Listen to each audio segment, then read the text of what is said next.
The HOA actually fined me for having a simple welcome mat outside my front door, so I decided to wipe my feet on their rules instead.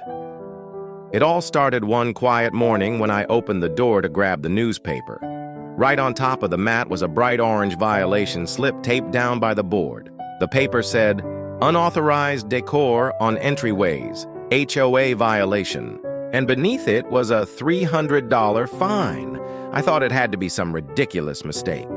It was just a small mat that said, "Welcome," with a little sunflower design. It wasn't blocking anything, it wasn't messy, and it wasn't offensive. I called the HOA office immediately to clear it up. The board president answered with a smug tone. He said, "Mats and decorations clutter the uniform look of the community. Remove it or keep paying." I told him it was my front step, my door, and my property. But he laughed and repeated the same phrase, "Rules are rules." That smug line made my blood boil. Meanwhile, the clubhouse had huge seasonal rugs spread all over the lobby. They had tacky holiday mats, oversized planters, even cardboard cutouts blocking doors. But no fines for them, only for me. The hypocrisy made me furious and determined to fight back. So I started collecting evidence. I took photos of my clean, neat entryway with the harmless little mat. I filmed the clubhouse rugs covered in stains and mud from parties.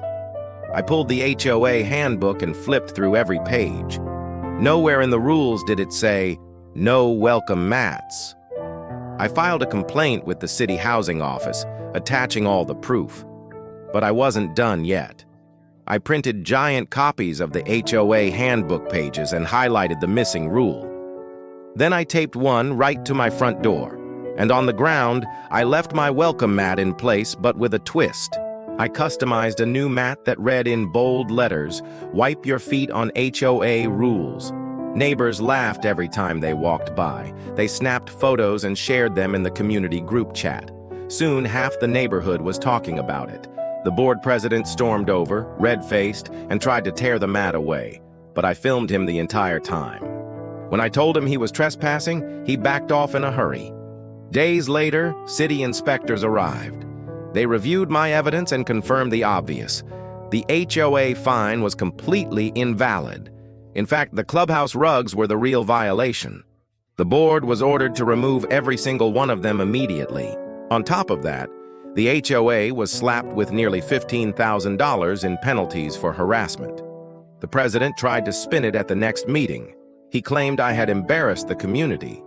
But neighbors stood up one by one, demanding his resignation. The videos of my HOA rules mat had already gone viral online. People across town were laughing at how petty the board had been. Within weeks, the president resigned in disgrace. 2 more board members quit before they could be voted out. Meanwhile, my mat stayed right where it was. Every time I came home from work, I saw the words staring back at me, "Wipe your feet on HOA rules." Neighbors still chuckled whenever they passed. Kids pointed and asked their parents what it meant. I smiled every single time.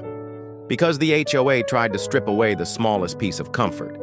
And in return, they lost their dignity, their money, and their leadership. They tried to step on me. Instead, I wiped my feet on them. If you believe justice is sweetest when it's underfoot, like this story and subscribe for more HOA revenge.